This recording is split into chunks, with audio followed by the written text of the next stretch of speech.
Resto Geek. Et maintenant, bienvenue dans votre émission Livres et JDR. Mangeons, donjons, bouquinons. Alors, on va repartir sur la suite de ce qu'on avait dit la dernière fois. Les salauds gentilshommes. Parce que j'ai fini la série, j'ai tout bouquiné, j'ai tout bouffé à la liste. Et honnêtement, j'attends la suite avec grande impatience. Alors, ça raconte quoi suite au premier tome?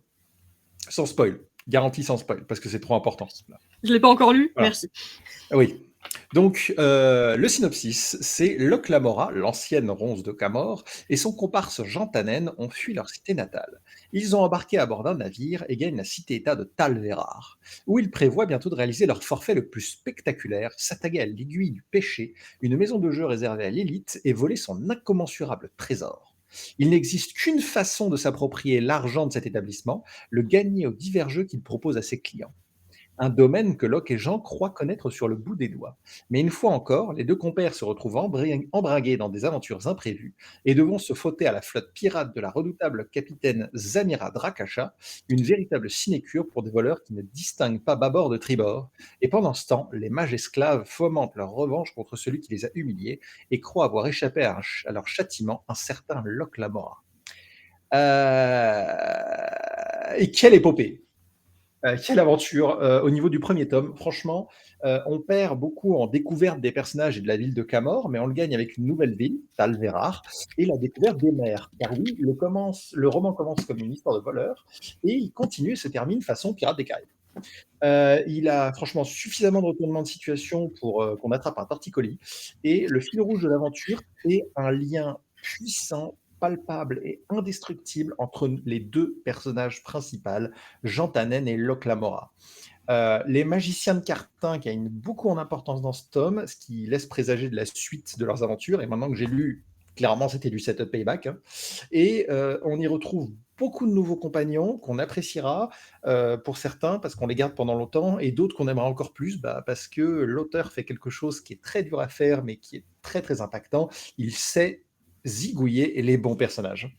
Un roman formidable qui m'a tenu en haleine autant que le premier, sur lequel franchement il n'y a aucune longueur. Il y a un univers riche qu'on adore lire et découvrir sans s'arrêter. Ma seule recommandation surtout, c'est il faut commencer par le premier tome parce que c'est quelque chose, le lien indescriptible entre les deux personnages de cette histoire, il ne peut se créer que si vous avez vécu ce qui s'est passé dans le premier livre. Logique. Franchement, si vous aimez les univers de low fantasy, et encore les magiciens sont vraiment badass, mais ils sont peu nombreux, ils sont genre 400 pour le monde entier, c'est incroyable, ça se lit vraiment très très bien. Et ça faisait très longtemps que je n'avais pas versé une larme en lisant un livre. Ah oui, Oui, à ce point. à ce point-là. Thibaut, c'est Casino Royale croisé Pirates des Caraïbes. Ouais, je trouve que c'est une super définition. C'est un très bon résumé, ouais. Ouais, c'est un super résumé. Ça commence vraiment Casino Royale et ça finit vraiment Pirates des Caraïbes avec un soupçon d'Ocean Eleven. Il faut commencer par de Stalas nous dit il faut commencer par le premier tome parce que c'est toujours mieux de commencer par le début. J'ai tenté de commencer le roman Sylvanas par la fin. J'ai pas compris pourquoi on dû un libre et puissant en fait, puis est enfermé. Il est con lui. Il nous troll. Non mais en vrai, les histoires dans Les Salauds Gentilshommes ont l'air de pouvoir se lire indépendamment, même si elles ont un fil rouge commun. Oui, clairement. Mais honnêtement, le truc, c'est que, par exemple, j'y reviendrai quand on parlera du 3, parce que dans 3 mois, on parlera du 3. Mais il y a beaucoup de traces qui sont laissées pour tout ce qui se passe dans le 3e épisode.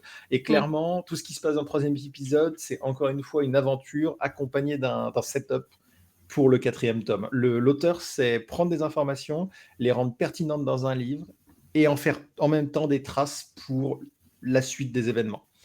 Et franchement, il y a un talent d'écriture là-dedans qui est phénoménal. Eh bien, hâte de le lire. Ah, tu m'étonnes. J'avais déjà hâte et j'ai encore plus hâte.